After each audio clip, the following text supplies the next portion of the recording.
Hey, what's up, y'all? How y'all doing? How y'all doing? How y'all doing? How y'all doing? Hopefully, y'all having a blessed, wonderful day. Hopefully, all is well. Hopefully, life is treating you well. God is good. God is good. God is good. I am extremely thankful and grateful to God for all things because through Him, all things are possible. Amen. Yeah.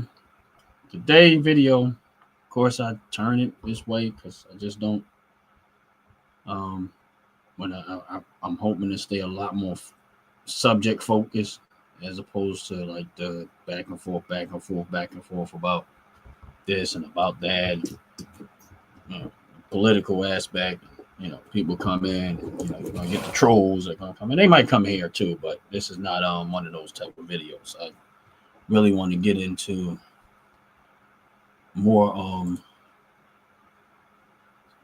of and back to more about investing and stuff. And I haven't really been doing videos this way.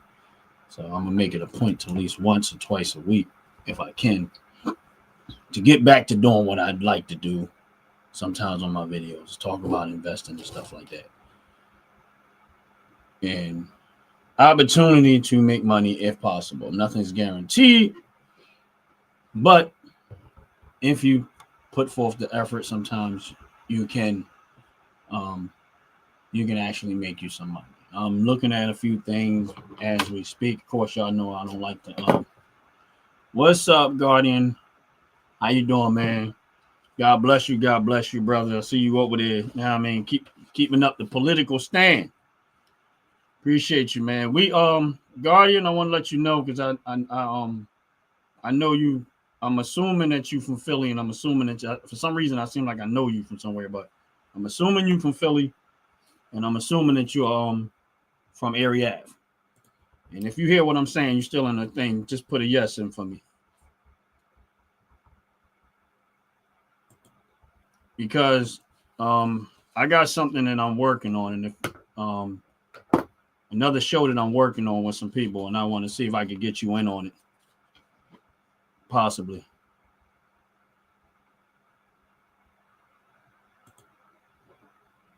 Oh, okay, no problem. But you from Pennsylvania anyway, so I got another show that I'm working on.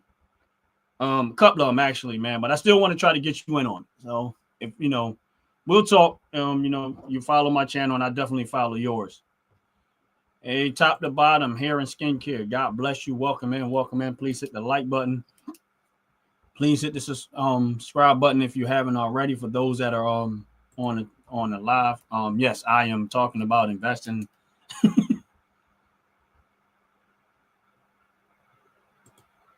Appreciate you. Yeah, that's cool, man. At some point we'll connect. Yeah. But I'm gonna get into it in a minute. Yeah.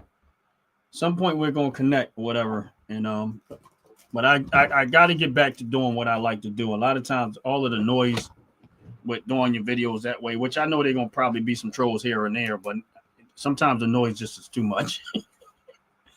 And I mean, to me, you know, but I know y'all might, for those that do buy stock or invest or whatever case may be. I know a little while ago that Friday, everything went rock bottom. I ain't gonna say bottom, but a lot of this stuff, a lot of this stuff dropped last week, and what this is the reason why, and I do have to bring a little bit of politics in it because I think because it relates to each other. But a lot of this stuff dropped last week, and as soon as Trump said he was going to possibly slap tariffs on China 100%, Wall Street react, everything dropped. It was, and then again, people go into Wall Street, a lot of them go into panic mode because they're going to destroy the economy, and you see the same play over and over and over. Like I watched the stock market so much, I see the same play. People reacting. So when it did that, again, I say these on my live, and that's why I call my stuff broke man investing. These are the moments that you can take opportunity to possibly buy into the market, catch something while it's really, really low, and maybe come out on the end. If you're a person that likes to swing trade. Now, I don't do a whole lot of swing trading. I'm telling y'all that because I'm a long time dividend investing holder. That is by far the largest part of my portfolio is based on dividends, not on anything else. There is a small portion of my portfolio as I invest that are in risky stock. Like technically speaking, Robinhood doesn't pay, the actual company Robinhood, I own stock in there. They don't pay dividends. That is considered a growth stock. My hope is that it grows.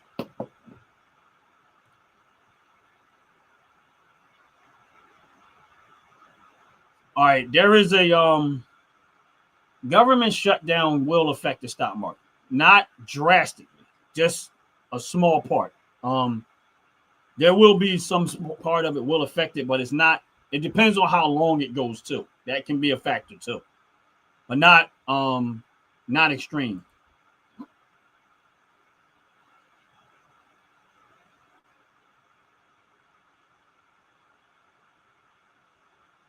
Yeah, Joyce, I agree with you. I agree with you. I agree with you. I agree with you. I agree with you that we need to do less, and um, this is where it becomes and where investing plays a part into this. And this is why I chose to invest the way that I invest.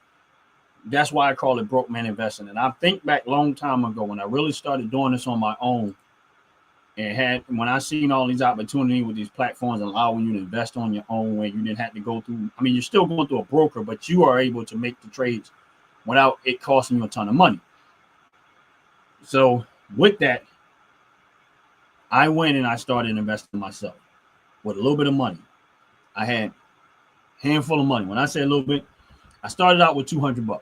And I'm not saying you should have $200. What I'm saying is that's what I had to work with at the time.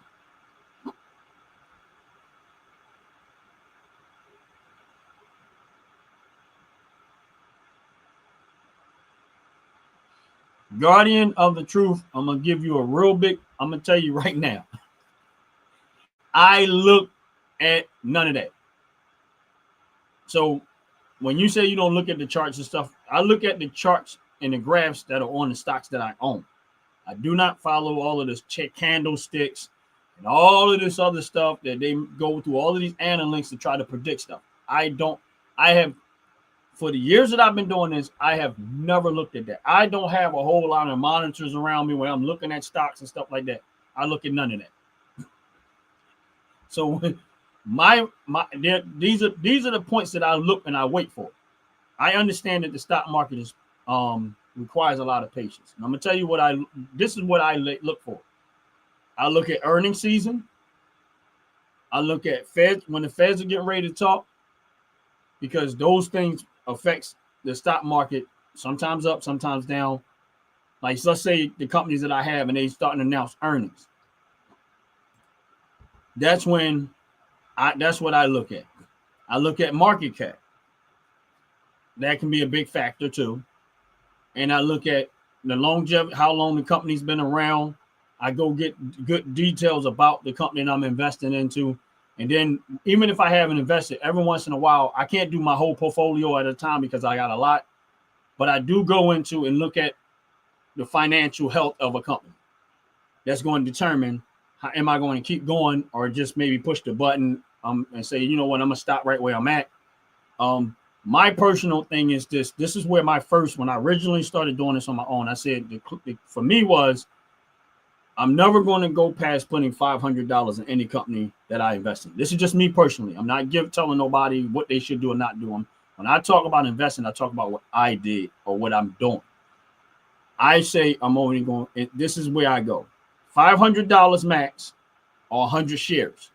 Those are my game plan. Let's say the stock is a cheap stock that's like $2. All right, once I hit 100 shares, even though that's not exactly $500, I freeze there.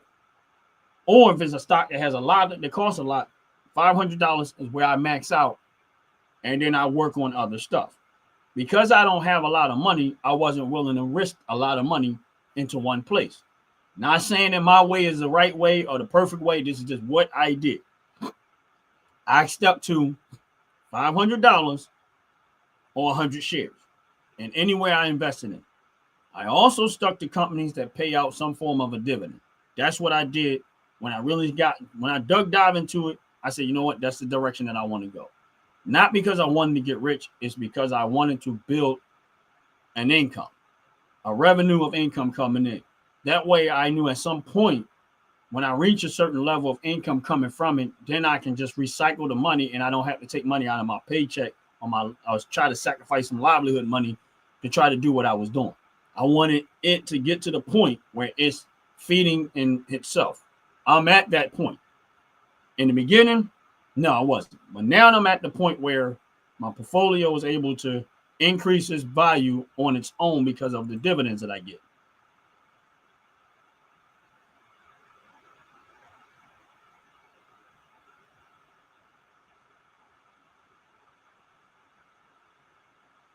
All right.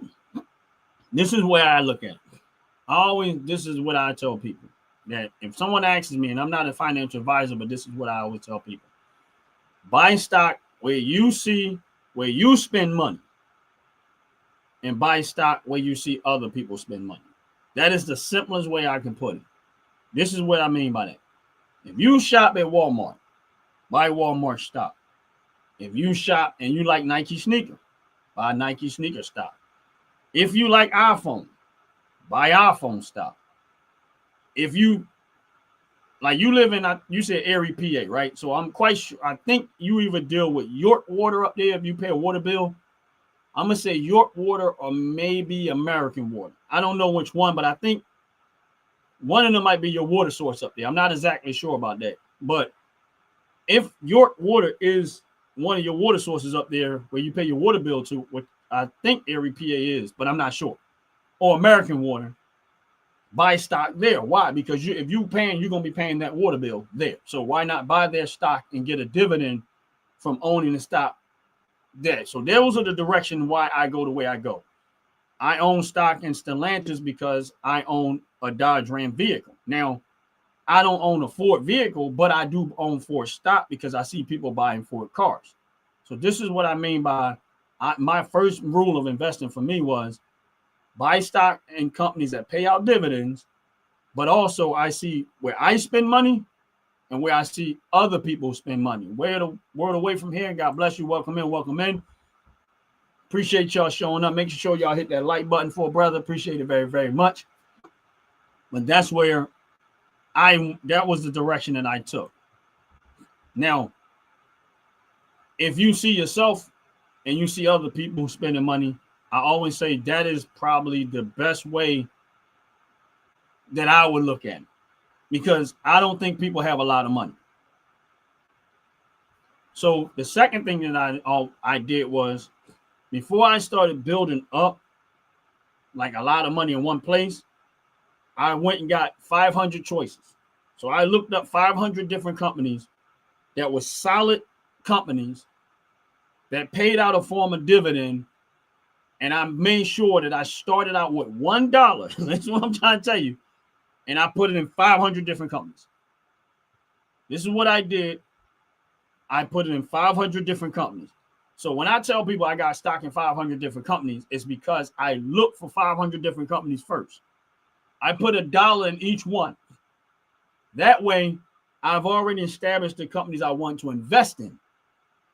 Then what I did was I went into my stock account and I turned it on total return. This is key right here. This is one of the bigger parts of that. I turned my portfolio on total return. What total return did was it took the stock price out of my face, because I don't care about the stock price no more. What I cared about was whatever I'm in the green with and what I'm in the red with.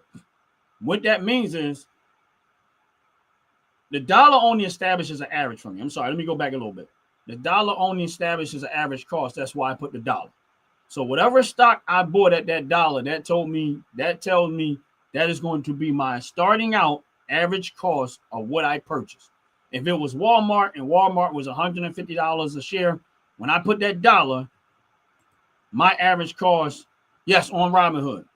I use other ones too, but we can go with just Robinhood for now. I knew that once I put that dollar, I knew that that was the original cost that I bought that stock for. So let's just say Walmart was $150. Put $1, average cost $150. When you switch that to total return, it's going to remove the stock price out of your way. I don't care about stock price at that moment. What I care about is what I'm in the green with and what I'm in the red with. So every day, let's say Walmart, because I use Walmart as an example for a lot of times, I don't know why. Let's say Walmart, when they originally bought it, it was at $150. So the next day I go in, let's say I got $10 to work with, and I see Walmart drop down to, let's say, $130, right? So I say, you know what?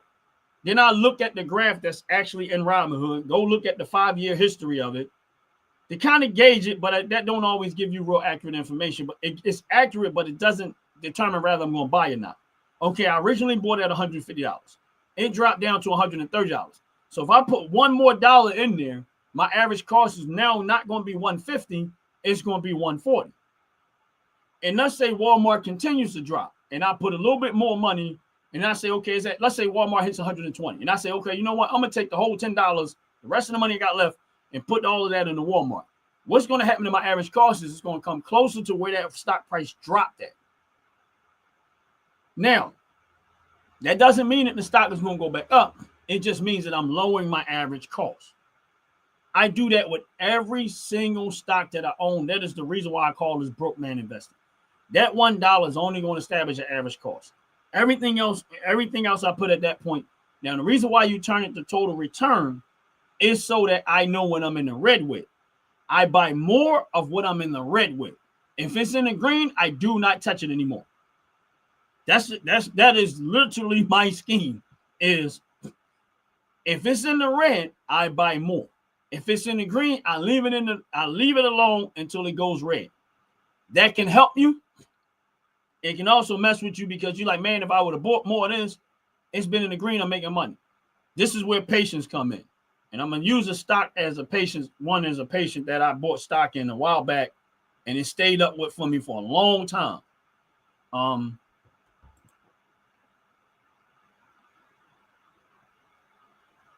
Yes, that's what you do.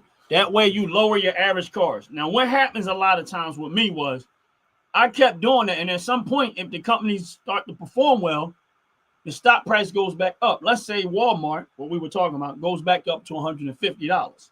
Now, you originally bought it at $150, but because you waited and you kept filtering money in early as it dropped, when it goes back up to $150, your average is $130. Now the stock price is in the green for you. Now, once it's in the green for you, say, okay, I'm getting dividends, but I'm also in the green. I just keep collecting the dividends, and I don't worry about it no more. I move on to someone else. I have 500 companies to work with, so there's always something there to buy. And that's how I do it. That's exactly what I do on a regular basis. So then what ended up happening is over time, I get so much money now, and I'm not going to say like so much like I'm getting rich money. Now, the money that accumulates on a day-to-day basis accumulates as dividends in my portfolio. I don't have to put it back in the same company. I can let the money pile up and use that money to find other opportunity within those 500 companies to reinvest the dividend money that I collected, that piled up in Robinhood. So what ended up happening is, and I've done this over and over and over, and I'm going to go back to, I'm still in the red with this company, which is FSK, right? But for a long time, I was in the green. Like I was literally in the green with this company for a long time. And I had 30 shares of it at the time. I was like, man, they pay decent dividends. I think it's like they pay about 70 cents a share every 3 months. I had 30 shares. So if you do the math on that, every 3 months I was going to get about $20, which I was happy with. I'm excited about it. Every time I see it, I'm still excited about it. When it dropped down, not too long ago, within the last week or two, I started buying more. I was like, yes. Now I'm up to 50 shares. It lowered my average cost a little bit, but I'm at 50 shares. Today, I'm noticing that the stock price fluctuated up a little bit more. Now, honestly, I'm hoping it don't. I'm hoping I can accumulate some more money and get up to 100. But It's okay if it don't. I've collected so much money off of that company because I've had it for so long that it doesn't matter one way or the other. I would like to get to 100 shares, but I ain't there yet. I'm at 50. But I did that same move with a lot of the companies that I invested in, and that's how I kept doing it. So for people that are new to this or really leery about it, I'm not saying that my way is the best way, but I just simplified it enough that I call it broke man investing. If you starting out and you don't have a whole lot to work with, you can do it the way I did it, which is small steps, being patient, buy a little bit. And like I said, does my whole portfolio, does everything I own is in the green? No. I got stuff that's in the red. I got a lot more in the green than I have in the red. But overall, meaning that all of the stuff that I have invested in the stock market, my overall account is performing well. That's what's up, my brother Jay. How you doing? Thank you for coming in. For coming in. Please hit the like button for y'all.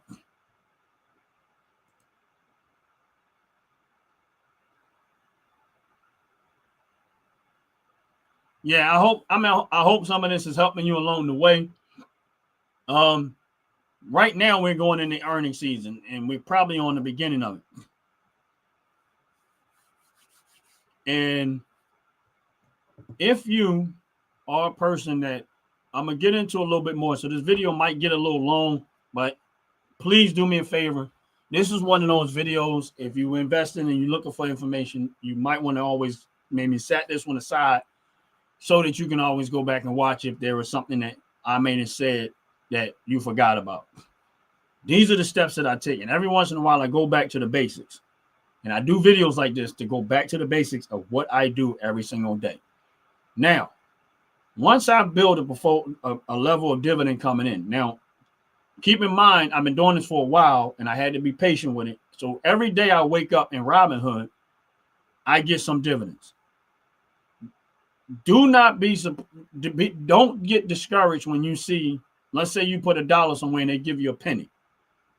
That's fine. Now you got $1.01. I mean, you know what I mean? So never look at it as like, oh, I want to make a bunch of money. I want to make a bunch of money. If that's what you into, this is not the path for you if you're trying to make some quick money. This is me building an income source. Meaning that when I get to the age of retirement, which I'm almost there, but when I retire, this is just another income for me to live off of. So once I want to get back to this other point of once I build this. So let's say you built your account to where you're getting $200, maybe $300 a month in dividends, right? Well, now all I do is recycle the money. So now I'm no longer taking money out of my job, paychecks and stuff like that. I just recycle the money. It's okay, brother. It's okay. Just like I said, if you get a chance, go back, watch this video because it'll be up there. And I'm not going to take this. This one will stay up there. And believe me when I tell you, hopefully it'll help you down the road. You know what I mean? So always go back, watch the video, take some notes or whatever case may be. And you might get, if you still in that beginning stages of it, man, it might encourage you to keep going. Because believe me when I tell you, I stayed motivated and I kept rolling and things look great. And what ended up happening is, back to what I was saying, every day I wake up, for the most part, every day throughout the month, I wake up to dividends. Some days is a lot more. Some days is a lot less. Again, what I was saying earlier, because I invested in the companies that I spend money at, because I invested in companies where I see other people spend money at, that was my original stay to the pattern and don't change what you do. I don't follow hype. I appreciate that, bro. I'm glad it did. I don't follow hype. I don't follow the next hot stock. I hear people talk about, oh, this is the next hot stock. And listen, I have no beef with that. I don't. I just say I continue on the path of what I do. Now, here's the thing that has happened on some cases. I've opened up my portfolio and seen something that I had money in skyrocket. This is a lesson y'all need to learn. This is a big one. I've opened up my portfolio. I've seen stocks in my portfolio skyrocket. I mean, just started shooting up to the sky, right? So let's just say I own, I'm going to say Walmart again, even though I know it probably wouldn't happen with Walmart, but let's just use Walmart as an example. You wake up and Walmart's at $100 a share, and all of a sudden you look and Walmart's at $300 a share. Guess what I do? I sell it. I sell it. This is what I'm trying to tell you. This is gold right here. If I wake up and something in my portfolio is skyrocketing real fast, and it's making me some good money, I sell it. Why do I do that? The reason why I do that because I know 9 times out of 10 is probably somebody or some type of people pumping and dumping. I don't know. I don't care. I ain't got nothing to do with that. But if I see something in my portfolio going through the roof, way above what I paid for it real fast, oh, best believe it's going to get sold. I'm going to sell it. Now, I might not sell all of it, but I'm going to sell the vast majority of it, and I'm going to leave the rest there just so I don't alter my average cost. I'll hold on to that money, and I can almost guarantee that 9 times out of 10 that you're going to see that stock price fall right back to where it probably should have been in the first place. And if it falls back to where I originally bought it at or around my average and I still want it, then I go buy it back up to where I was originally at. And then I take that profit and I'll probably put it in something a little more stable that I don't have to worry about losing that money again. Which, again, we know investing is risky in itself. But I do that. There is moments where I'll say, oh, yeah, this is about to go bye-bye for now. But that doesn't happen all the time. In some rare occasions, but it has happened. That's why I stick to what I do, which is I find 500 different companies. That means I'm diversified. That's extreme. And some people are like, that's too much. For me, I'm cool with it. Do I have all 500 stocks in the same portfolio? No. I use Robinhood. I use the Cash App. I use Webull. And I use Webull Pay. I use Webull Pay for my crypto, though. I kind of think most of the crypto that I'm going to hold long term, I put in a Webull Pay. I do buy crypto on Robinhood, but I don't hold it. I wait for it to hard fall. I dump money in crypto. It goes back up. I'm making some money. I sell it all off. And I put that money in my dividend stocks that increases my income. That's the way I always done it, and I stick to that. But I do have crypto, but I have it in Webull Pay. And I just, every once in a while, if I see a drop, I'll up the game on there because I understand with crypto, accumulation is the biggest, lowest price, accumulate as much as you can, but I do it slowly and patiently. And if they get a pop, which I've seen it happen, I'm already there. Hopefully it's one of the ones that I got money in. But again, this is why I stick to the dividend path. Now, do I invest in stuff that are riskier? Yes, I do. And I've took some hits here and there with some investments. Don't never invest what you ain't willing to lose. That is one thing you got to know about investing is don't invest what you're not willing to lose. Because the stock market, all like anything else, has its level of risk. It comes with risk. It also comes with rewards, but it also comes with risk. Just like if you buy rental property, it does come with rewards, but it comes with a lot of risk too. What's up, Donald? How you doing, man? God bless you. Welcome in, welcome in. Make sure you hit the like button. Appreciate it very, very much. The stock market comes with a risk, but it also comes with rewards. Just like if you're buying property, just like if you open up your own business, it does have rewards, but it also comes with a whole lot of risk too. So you got to be able to stomach the risk to benefit from the rewards. You got to be able to stomach it. I remember years ago, I went into business with somebody and, it didn't go so well. I didn't have no control over a lot of it because I was like a silent investor, but it didn't go well. It started out well, but it didn't go well. But I had to be able to stomach the outcome before I even went into it. But it is what it is. That's the way it goes. But again, if you're a person that invests in the stock market, if you're in the beginning phases of investing in the stock market, if you just leery about a lot of stuff, that's why I say if you a person like me who did not have a lot of money, still don't, but I'm okay. When I originally started out, that was the approach that I did. Now I had to learn I took a few hits because I learned from a few mistakes. But the biggest thing I did was when I started establishing that $1, and when I put everything across the board, when I said, okay, I'm gonna go find me 500 solid companies, drop that dollar in them, turn it on total return, took the stock price out of my face, just looked at what I was making money off of, what I wasn't making money off of. Every time I seen it drop, I put more, I put a little bit more, put a little bit more, and I just kept lowering averages, lowering averages, lowering averages. And then what was happening a lot of time, it would just start to go back up. I'm in the green, I worked on something else. Something else that go back up, I'm in the green, I worked on something else. Then when it up over time, the stuff that I was in the red with, I kept buying and buying and buying. When it went into the green, that's why I tell people 70%, probably a little bit more now, but over 70% of my portfolio is in the green. That's just by looking at it. Now, if I take into account all of the dividend money that I've collected off of it, is way more in the green.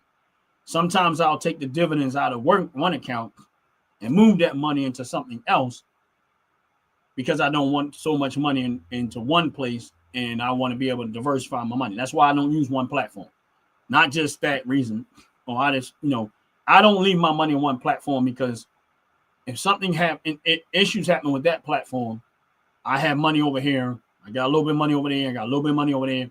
So that's why I diversify even the platforms that I invest on. I don't want all my money in one. Robinhood offers all this stuff. Oh, they'll give you this. What's up, Chips for real? How you doing? God bless you. Welcome, man. Please hit the like button. Robinhood will try to give you all this stuff. If you move your money over here, we'll give you 3% on your investment and all that other stuff. No, you're not getting it. You're not going to have control over every little bit. You're not going to have all my holdings just under Robinhood. Same thing with all the other ones, like Webull Pay. I know there's other ones out there. I don't use a whole bunch of them, but I use Cash App. No, I'm going to leave my money. I got what I have in Robinhood. I got what I have in Cash App. I got what I have in Webull, and I got what I have in Webull Pay. Now, I have stock in Webull, the actual platform. Doesn't pay dividends, but I've been buying it little by little. Now, Robinhood, I did not see that coming. I did not see what Robinhood was going. I thought, it might go back up to maybe $50 a share. But I own Robinhood at $13 and something a share right now. And Robinhood stock is well over $100. Did I see that coming? Nope. I can't sit there and tell you that I saw some amazing, Robinhood's going to blow up. I didn't see none of this. I said, well, I like their business model. I knew that they was going to be there. I knew they was under attack a lot of times. But I said, you know what? I like what they're doing. I think they're a solid company. I think over time they're going to be a real solid company. So I invested in it. Now, did I see $100-something a share? No, I didn't see that. And I still don't believe that it's there, but it is what it is. Now, I've traded a few times. So the money that I have actually invested in Robinhood is actually profit that I've made from Robinhood to up my position or make my money. So I can't lose money on Robinhood. Even when Robinhood went to $1 right now, a zero, I can't lose no money on it because I've already made the money that I had invested in it in profit. I took the profit. Whatever happens there, happens. I don't care. And go up, go down, whatever it does, it does. And I do that with a lot of the risky stocks that don't pay out a dividend. I try to rack up some. If I see that stock go up and I see that I can get back out of it, the money that I put into it, I'll take that money, leave the other money there. Now I don't care what happens to it. So that's what I do with stocks that don't pay dividends, investments that I had that don't pay. Does that happen with all of them? No. I'm telling you right now, that don't happen with all. I've had stuff that I invested in, and it's no longer there. I lost everything I put into it. Wasn't a whole lot, so it's not like it's life-changing because I don't go that hard. But I've invested in this stuff that was a horrible investment. It just, though I've made some bad decisions. Overall, no. I've been winning most of the time. But there have been some times that I made some bad investments and money's gone. That was the reason why I stuck to doing it the dividend way first. And I will take some of that dividend money and take some risk with it to invest it into something that might not pay dividends, might be a little riskier. But because my dividend portfolio is doing so well for me, I can branch out and take other risks now. And it's not money coming out of my paychecks, my job, or my livelihood or anything like that. It's the money that I've made from all the other investments. I said, I'm gonna take a little bit of this and take some risk and see what happened with that. And a few times I've won, and quite a few times I've lost. But my overall, no, just those companies individually wise. And I give you an example right now. KULR, right? This is a stock that do not pay dividends. I bought some of it. I'm sitting in the red a little bit of money. Not really bad, but I am in the red. And it don't pay dividends. This is not a dividend stock. This is not one of those stocks that pay out dividends, not like that. It's just a stock that I heard about, talked about, and the stock code is KULR. And I'm not suggesting anybody buy it. I'm just giving you an example. I still have stock in it. I bought it and I'm not selling it. I made the money. It popped up, made money. It dropped back down, and I'm not selling it. I'm going to hold on to it. But I'm going to ride this for the long term. If it go to zero, it just goes to zero. Webull, the company itself, I'm in the green right now. I know it was in the red earlier, but I guess it went up a little bit more. But again, it don't pay dividends, but I'm going to hold it because I made money off of it. Now whatever is there, it just made money. Whatever happens, I don't care. It can go to zero. Not concerned about it. SEGG, which I still to this day don't even know why I bought that, but I did anyway. SEGG, which is like some lottery thing in Texas or something. Every once in a while I do something immature, and I think that was an immature one. I was being childish. Thought I seen lottery and said, "Oh, I'm gonna hit the lottery." But no, I bought that, and I'm still got it. I made some money off of it. I'm still gonna hold it. I'm not selling it. If it go to zero, it is what it is. And the other one is ONFO. Now, I recently bought this one. I ain't make no money off of it. I've been in the red ever since I bought it. I'm not in the red really bad. That stock's like $1.12 right now. I'm not in the red really bad, but I bought it. And guess what? I'm going to actually buy more. Today is the 15th. I'm going to get a pretty good amount of dividends tonight. If this stock holds its price tomorrow, I'm buying more of it. Now, that's not a dividend stock. That comes with a risk. But I'm going to see what happens. We'll see what happens with that. But I bought DJT, Donald Trump's company. Now, honestly speaking, that made me some good money when I bought it because I was patient. I didn't jump in immediately. Here's my point. Right now, the stock is about $16. My average cost is $13.95 right now, which it ain't that far away from my average cost, but that's what my average is. But if you look almost a year ago, that stock was at $40, right? Robinhood was DJT was almost at $40. I didn't buy it there. I waited till that thing fell. And then I bought it. I bought it when it dropped down to I think it was close to like $17 a share when I bought it. But then what it did was it shot back up to about $25. I sold that off. When you sell off like that, your average is going to go down if you don't take all of it out. So I sold off and took that profit. I held on to what I have still left in there. I'm still sitting in the green. I'm not buying no more. Them shares is going to either win or lose with the company. Whatever happens, happens.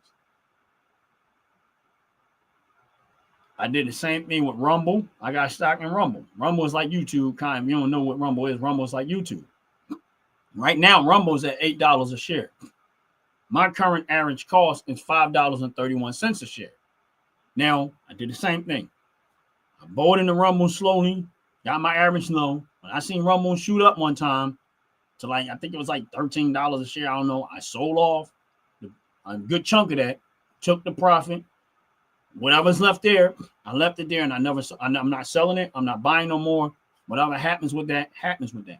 So that's what I do with the risky stuff that don't pay out no dividends. I'm going to try to get some money. I'm going to put some money there and try to play it out. If it goes up above my average and I'm making some decent money, I'm going to take profit out of that, and then I'll sit on the rest and I won't touch it no more. Is that going to happen 100%? Nope. Tell you right now, it's not. But that's what I do. If I get a moment where I can take profit, I'm going to take it. Then I'm going to sit on what's left and say, okay, there's no more risk in it for me. I've already made the money. I don't have to wait 5 years to make money off of it. I already made the money. So whatever happens with them stocks, those risky stocks at this point, it is what it is. I'll leave it alone. That's why I say patience is extremely necessary. PSQH is another one. Now that one I'm actually in agreement with that one too. But it's only $2.27. My average cost is $1.72. But it went up to, I think it was like 3 something at point, close to $3 where I sold it off. Took profit. Because remember, my average cost is $1.72. It was close to $3. I yanked out profit. What's in there now? It's going to stay there. I ain't buying no more. It'll die with the company. It'll die with the stock. Win or lose with the stock. And that's what I do with risky stocks. Anything that don't pay out dividends that I don't intend to hold, I'm still going to hold it long term. But if I get an opportunity to take profit and take money out of that, where it minimizes what I originally invested in it, sometimes I get more out of it than I actually invested in it. I will take that initially, and I will leave some skin in the game just to see what happens down the road. So now it's no longer a risk for me because I've already taken my profit and put my profit somewhere else that's a lot less riskier than that. That is the beauty of JPST. And this is why I use JPST. JPST for me, it's like a storage facility. It's a stock, but I treat it like a storage facility. Meaning, I'll dump the money into JPST. Why? Because JPST stock doesn't do a lot of this. It hangs around $50 a share, just hangs there. It stays at around $50 a share. The reason why I dump is there is because it pays around 20 cents a month in dividends. So if I make money from all these other places, I dump it there. That money is still starting to make me more money because it's paying me some type of dividend. Now, let's say I see other opportunity somewhere else. I will sell off the stuff out of JPST to up the great game somewhere else. I'll take that money, dump that money somewhere else. And when that money goes somewhere else and start making me better money, then I'll go back to JPST and start building it back up for the next round of possibilities. So let's say Trump say something crazy people don't like, Wall Street don't like, stock market starts to drop. I'll go back and say, oh, let me take some money out of JPST. Let me go invest it somewhere else. And then if I don't have anything else to do with that money and I need to hold it, and I'll put it back in and put my dividends and other money into JPST, let it sit there and build up until I see other, because that way the money is still making me money. It has a lot less risk because the JPST don't do a whole lot of fluctuating. Then I can turn around and sell that stock and build that back up for the next opportunity. I do the same thing over and over. That's why I say what I'm doing is not, I love waffles, sir. What I'm doing is not the perfect way to invest. I don't know. I just know it works for me, and it works extremely well for me. That's why I tell people I'm not a person I'm not a financial advisor. I don't tell people that if they do it the way I'm doing it, they're going to get rich, because you're not. You might, but ultimately you're probably more likely not.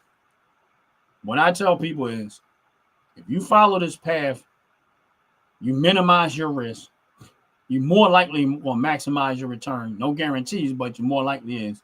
You got to exercise extreme patience. I don't use a whole lot of the gimmicks that everybody else uses. I just stick to what I do, and this is what works for me. I'm not saying that I'm the smartest, because I'm not. I'm not saying that I got all of the answers, because I don't. But it does work for me. So for them that are on my live, number one, please hit the like button. Number two, please hit the subscribe button if you haven't already. Appreciate y'all spending your time with me. I just wanted to get in here and get back to the basics sometimes of why I call it broke man investing. And I'm going to get back to every once in a while getting back to these type of videos that not all the rhetoric going on, not all the craziness going on, but just a conversation about how to financially better your life. Rather than investing in the stock market, rather than investing in real estate, rather than opening up your own business. I want to get back to these type of videos more often, because these are the type of videos, in my opinion, that help people more than me arguing back and forth with people about what politically wise. Even though I'm never going to stop arguing with people politically wise, because it's fun and I enjoy it, even if they don't agree with me, even if I don't agree with them. And with that said, like I always tell people, make sure you have a relationship with God. Beyond anything I can say or ever say, we all need Christ. Whether you know it or not, we all need Christ. And with that said, I'm going to get up out of here. Every single one of y'all have a blessed, wonderful day. I'm out of here.